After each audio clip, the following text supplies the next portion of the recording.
안녕하세요. 오늘은 조금 무거운 주제일지도 모르겠습니다. 바로 신혼부부의 이혼 이야기입니다. 흔히 우리는 결혼을 행복한 결말로 생각하곤 하죠. 수많은 드라마와 영화에서 사랑의 끝은 결혼으로 귀결되고 그 이후의 삶은 마치 늘 평화롭고 안정된 것처럼 그려집니다. 하지만 현실은 그리 낭만적이지만은 않죠. 통계에 따르면 결혼 12년 차의 부부 중 상당수가 심각한 갈등을 겪고 그중 일부는 안타깝게도 이혼이라는 선택을 하게 됩니다. 오늘 영상에서는 실제로 신혼기간 중에 벌어지는 다양한 갈등 유형과 그 갈등이 어떻게 부부 사이의 벽이 되고 결국 관계를 끝내게 만드는지를 이야기해 보려고 합니다. 각 갈등 유형은 실제 사례들을 토대로 구성했으며 누구에게나 일어날 수 있는 일들입니다. 지금부터 우리는 결혼 후의 현실과 마주한 사람들의 이야기를 하나씩 따라가 볼 것입니다. 1장. 가사분담 문제. 나는 왜 혼자 살고 있는 기분일까? 저는 결혼을 참 많이 꿈꿨어요. 둘이 함께 식사를 하고 퇴근길에 손을 잡고 집에 오고 주말이면 청소도 같이 하고 그런 소소한 일상들이요. 그게 결혼이라고 믿었죠. 우리는 맞벌이였어요. 제가 퇴근하면 남편도 거의 동시에 도착하곤 했어요. 그래서 저는 자연스럽게 생각했어요. 이제 우리 같이 저녁을 만들겠지? 하지만 현실은 달랐습니다. 그날도 그랬어요. 저는 무거운 몸을 이끌고 냉장고를 열었고 남편은 소파에 털썩 앉아 리모컨을 집었죠. 말하지 않아도 서로의 행동은 충분히 메시지를 주고받았습니다. 나 먼저 씻을게. 응, 다녀와. 그리고 남편은 끝까지 거실에 앉아 있었죠. 그 순간 작지만 날카로운 생각이 머리를 스쳤습니다. 왜 나 혼자 밥하고 치우고 정리하고 씻고 빨래까지 해야 하지? 처음에는 그냥 말했어요. 우리 가사 좀 나눠서 하자. 알겠어. 오늘은 내가 설거지 할게. 하지만 그건 그날 하루뿐이었습니다. 며칠 뒤 다시 똑같은 패턴. 말을 꺼내면 그는 말했죠. 그렇게 예민하게 굴 필요 있어? 요즘 왜 이렇게 짜증이 많아? 그럴 때마다 저는 자책했어요. 내가 너무 까다로운 걸까? 그냥 내가 조금 더 하면 되는 걸까? 하지만 점점 제 안에서 감정의 골이 깊어졌습니다. 같이 산다는 말의 의미가 뭘까요? 같은 집에 산다고 같은 생활을 나누는 건 아닌 것 같았습니다. 저는 점점 대화를 피하게 됐고 그도 그랬습니다. 서로를 피하고 눈치를 보고 피로와 감정은 쌓여만 갔습니다. 그러던 어느 날 저는 퇴근하자마자 눈물이 났습니다. 나는 왜 이렇게 외롭지? 결혼했는데 혼자 사는 것 같아.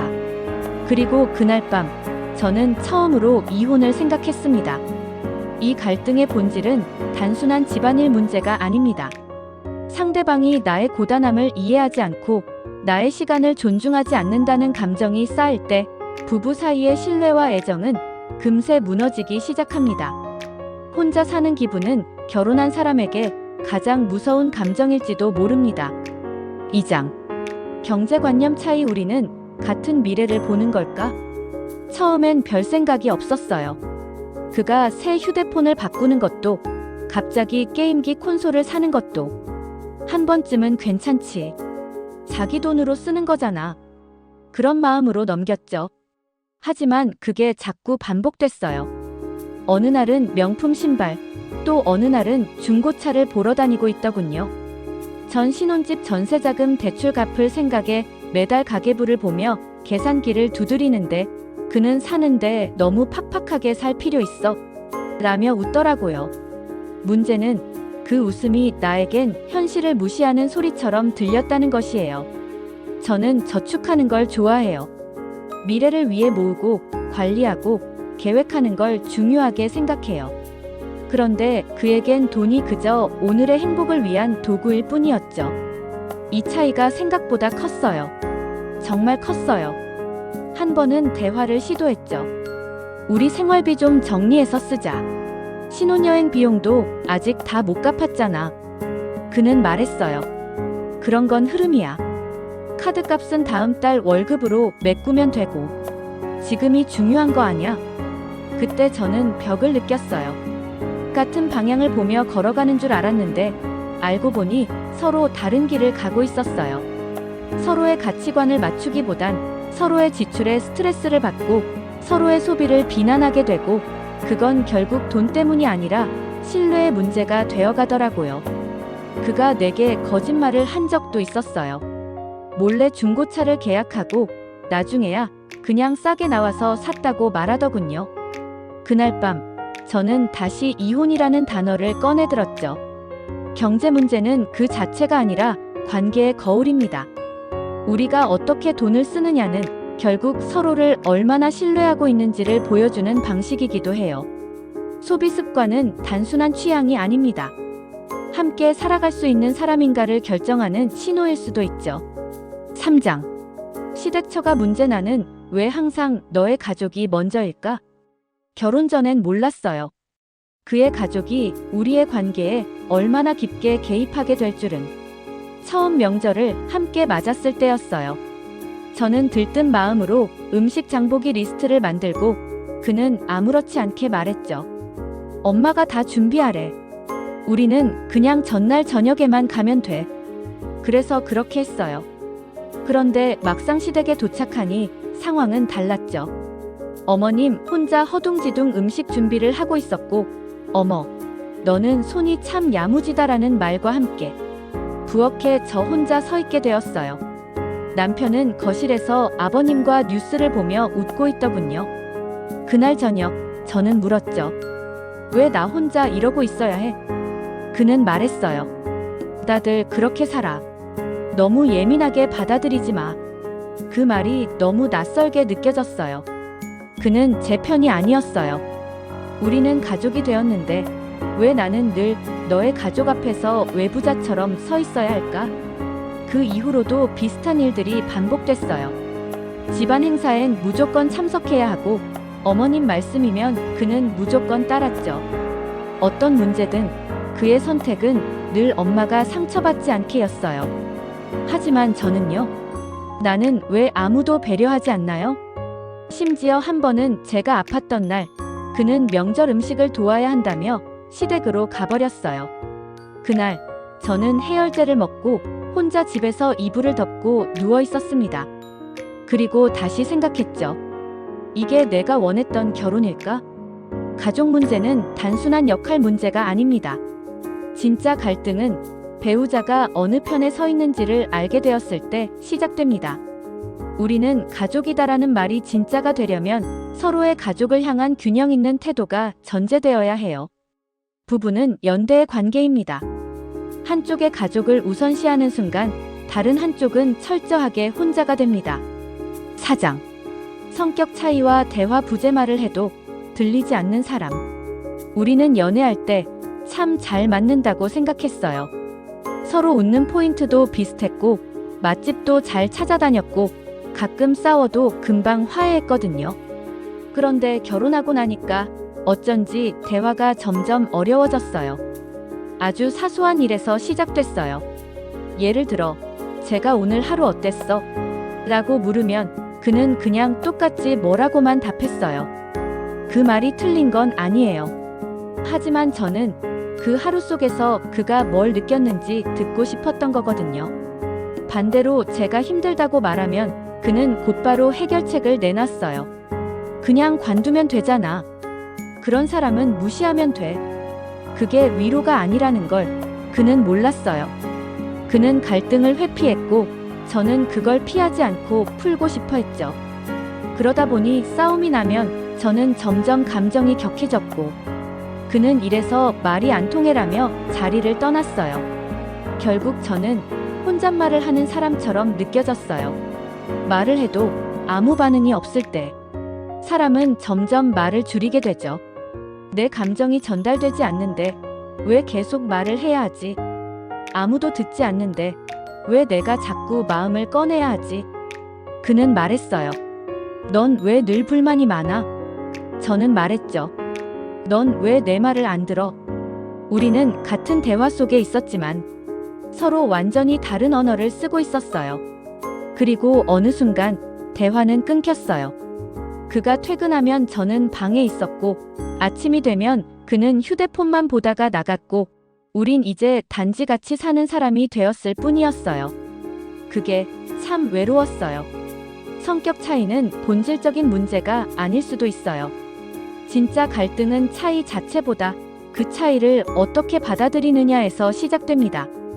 회피, 무시, 무반응은 상대방에게 나는 중요하지 않은 존재라는 메시지를 줍니다.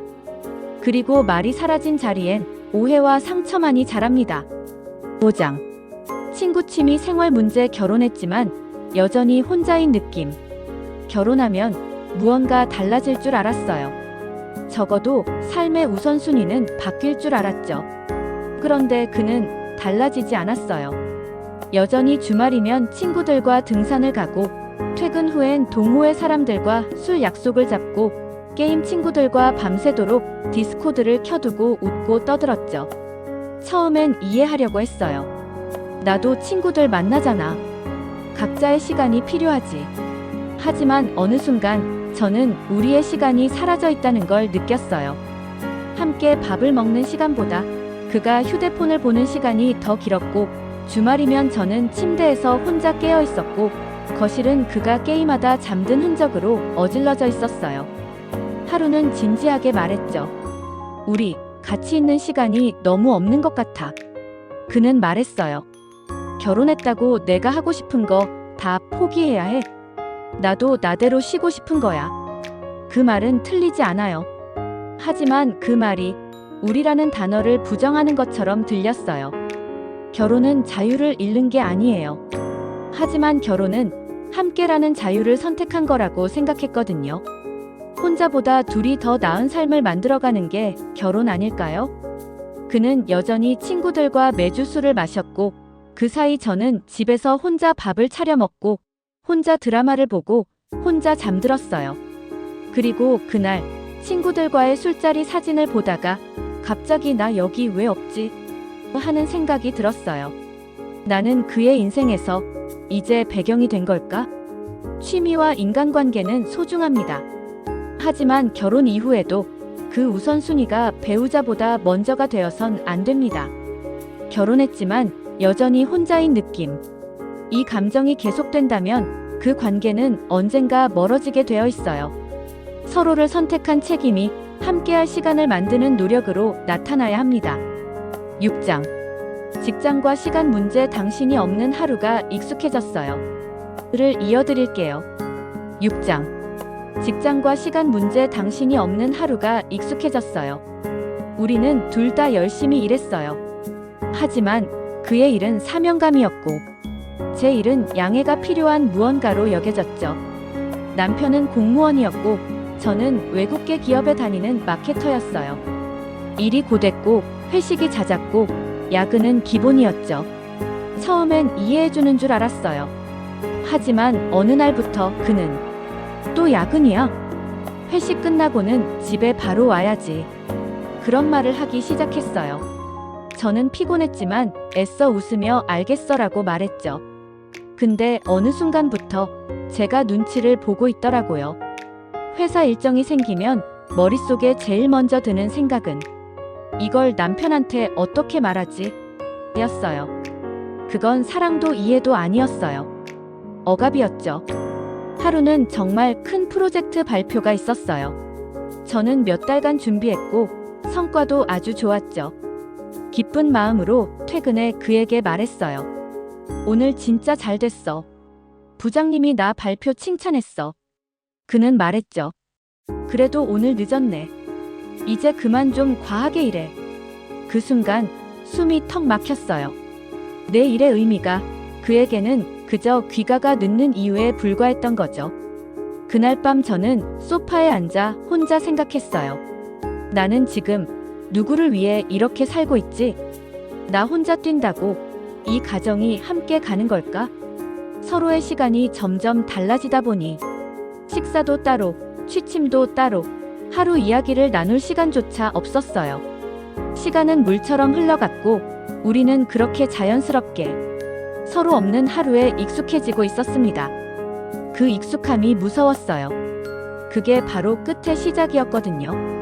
직업은 삶의 한 축이고 부부는 그 위를 함께 걷는 동반자입니다. 상대의 시간과 열정을 이해하지 못하면 결국 감정의 틈이 생기고 그 틈은 점점 멀어지게 됩니다. 시간은 상대방을 이해하는 도구가 아니라 이해하려는 노력을 실행하는 방법입니다.